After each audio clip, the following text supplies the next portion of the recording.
नमस्कार दोस्तों, मैं ज्योतिष आचार्य अभय आपका अपने चैनल अभय ज्योतिष में हार्दिक अभिनंदन करता हूँ। दोस्तों, आज का ये ज्योतिष कार्यक्रम वृश्चिक राशि वालियों के लिए रहेगा। तो दोस्तों, आज की वीडियो में हम लोग जानेंगे कि वृश्चिक राशि वालों के लिए स्वास्थ्य, प्रेम, करियर, शिक्षा के क्षेत्र कैसे रहेंगे।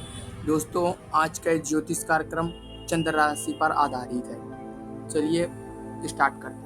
तो दोस्तों, बात करें कि कार्य क्षेत्र को लेकर करियर के दृष्टिकोण से यह महीना आपको कोई विशेष सफलता प्रदान कर सकता है। दसम भाव में के स्वामी सूर्य महाराज विराजमान रहेंगे, जो अपनी राशि के होकर और दिग्बली होकर आपको विशेष सफलता प्रदान कर सकते हैं। नौकरी में आपको स्थिति को प्रबल बनाएंगे।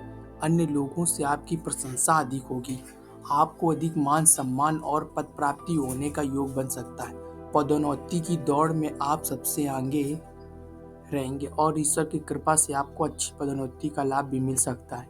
आपकी तनख्वाह में भी वृद्धि के संकेत मिलते हैं। इसके अतिरिक्त महीने के उत्तरार्ध में भी जब सूर्य एकादश भाव में चले जाएंगे, तब आपके वरिष्ठ अधिकारियों से भी आपका सामंजस्यपूर्ण व्यवहार उनको प्रभावित करेगा और आप उनकी कृपा के पात्र बनेंगे। छठे भाव के स्वामी मंगल महाराज अष्टम भाव में रहकर आपको कठिन चुनौतियों का सुलझाने वाले व्यक्ति बनाएंगे। अपने करियर को मजबूत स्थिति में लेकर आएं। सप्तम भाव के देव गुरु बृहस्पति पूरे महीने विराजमान रहेंगे और सप्तम भाव के स्वामी शुक्र महाराज महीने के पूर्वार्ध में एकादश भाव में विराजित रहेंगे, जिससे व्यापार में असाधारण सफलता के योग बनेंगे। आपको अनुभवी व्यक्तियों का सहयोग व समर्थन मिलेगा। उनकी सलाह मानकर यदि आप व्यापार में आगे बढ़ते हैं तो आपको सफलता प्राप्त करने से कोई नहीं रोक सकता। व्यापार में अच्छी सफलता प्राप्त होगी। महीने के उत्तरार्ध में जब शुक्र महाराज द्वादश भाव में 18 तारीख को चले जाएंगे, तब विदेशों माध्यमों से भी आपके व्यापार का लाभ होने के योग बनेंगे। आप अपने व्यापार को विस्तार देने की योजना को मूर्त रूप से देने में कामयाब होंगे। इस प्रकार यह महीना आपकी अच्छी सफलता प्रदान करेगा। दोस्तों, बात करते हैं कि आर्थिक क्षेत्र को लेकर यदि आपकी आर्थिक स्थिति को देखा जाए तो यह महीना बहुत हद तक अनुकूल रहने की संभावना है। दूसरे भाव के स्वामी देवगुरु बृहस्पति पहले, तीसरे और 11वें भाव पर दृष्टि डालेंगे, जिससे आर्थिक उन्नति का मार्ग प्रशस्त होगा। मंगल महाराज अष्टम भाव में बैठकर गुप्त साधनों से आपको धन प्रदान कर सकते हैं। अचानक से धन प्राप्ति के योग भी बनेंगे। महीने की शुरुआत में शुक्र और केतु एकादश भाव में रहकर भी आपकी आर्थिक स्थिति को बढ़िया बनाने में योगदान देंगे। 18 सितंबर से शुक्र के द्वादश भाव में जाने से कुछ खर्चे बढ़ेंगे, लेकिन सूर्य महाराज 16 सितंबर से एकादश भाव में जाकर सरकारी क्षेत्र में भी लाभ प्रदान करेंगे। आपकी आर्थिक उन्नति करने में आपकी विशेष सफलता प्रदान करेंगे। 23 सितंबर से बुध महाराज भी कन्या राशि यानी आपके एकादश भाव में आ जाएंगे। यहीं आपके एकादश भाव के स्वामी भी हैं। तो दोस्तों, बात करें कि स्वास्थ्य को लेकर ये महीना कैसे रहेगा।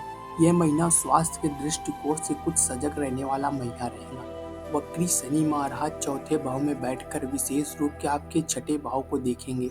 शनि के सामने सूर्य भी होंगे। मंगल भी, जो आपकी राशि के स्वामी है और छठे भाव के स्वामी है, वह पूरे महीना अष्टम भाव में विराजमान रहेंगे।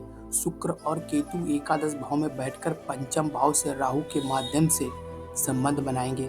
इस प्रकार स्वास्थ्य समस्याओं के प्रति सजगता आपको अनेक बड़ी चुनौतियों से बचा सकती है।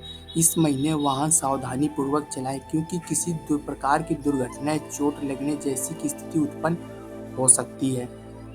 आपको रक्त जनित समस्याएं, अनियमित रक्तचाप या ऐसी ही कोई समस्या परेशान कर सकती है, इसलिए आपको सावधानी बरतनी चाहिए। तो दोस्तों, बात करें कि प्रेम वैवाहिक को लेकर महीना कैसा रहेगा। यदि आप किसी प्रेम संबंध में हैं तो यह महीना आपके लिए अनुकूल रहेगा।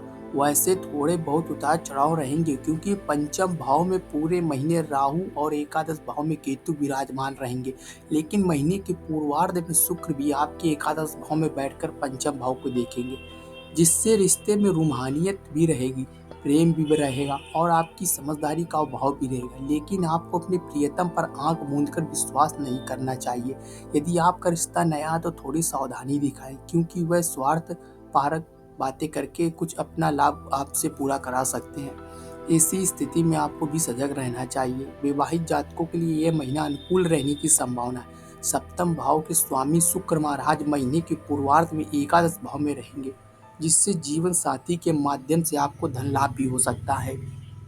तो दोस्तों, इनके बात करें इनके पारिवारिक जीवन को लेकर, यह महीना पारिवारिक तौर पर उतार चढ़ाव से भरा रहने की संभावना है। वैसे तो दूसरे भाव के स्वामी देवगुरु बृहस्पति सप्तम भाव में विराजमान रहकर आपके तीसरे भाव और प्रथम भाव और एकादश भाव को देखेंगे, जिससे परिवार को संभालने में आपका योगदान अहम हो जाएगा और आपकी जीवन साथी की भूमिका भी महत्वपूर्ण रहेगी और वह भी अपना पूरा योगदान देंगे। लेकिन अष्टम भाव में बैठकर मंगल महाराज की पूर्ण दृष्टि दूसरे भाव पर होगी, जो कुटुंब के मामलों में कुछ गर्मा गर्मी बहस भी करा सकती है। इसके बावजूद भी आप अपने पारिवारिक जीवन को संभालने में कामयाब रह सकते हैं। चतुर्थ भाव में पूरे महीने शनि महाराज वक्री अवस्था में विराजमान रहेंगे, तो दसम भाव में महीने के पूर्वार्ध में अपनी राशि के सूर्य महाराज विराजमान रहेंगे। इससे माता पिता को कुछ स्वास्थ्य समस्याओं का सामना करना पड़ सकता है। हालांकि यह परिवार की आर्थिक उन्नति का समय भी होगा और परिवार में कोई नई संपत्ति भी आ सकती है। आप अपने भाई बहनों को हित भी देखेंगे और उनकी यथासंभव सहायता करेंगे। वे भी कठिन परिश्रम करेंगे और परिवार की बेहतरीन में योगदान देंगे और उनकी वजह से वे आपको सुख की प्राप्ति होगी। महीने के उत्तरार्ध में पिताजी और माताजी के स्वास्थ्य को में सुधार देखने को मिल सकता है। तो दोस्तों, बात करें आज के उपाय के बारे में। आपको आपकी राशि स्वामी श्री मंगल जी महाराज के बीज मंत्र का जाप करना चाहिए। राहु के अनुकूल प्रभाव प्राप्त करने के लिए श्री दुर्गा चालीसा का नियमित पाठ करें। आपको उचित गुणवत्ता वाले सच्चा मोती की मुद्रिका में जड़वाकर अपने दाहिने हाथ की कनिष्ठा अंगुली में सोमवार के दिन धारण करना चाहिए। श्री शिव रुद्राभिषेक संपन्न करने से आपको सभी प्रकार का लाभ प्राप्त होगा। तो ये था वृश्चिक राशि का सितंबर राशिफल।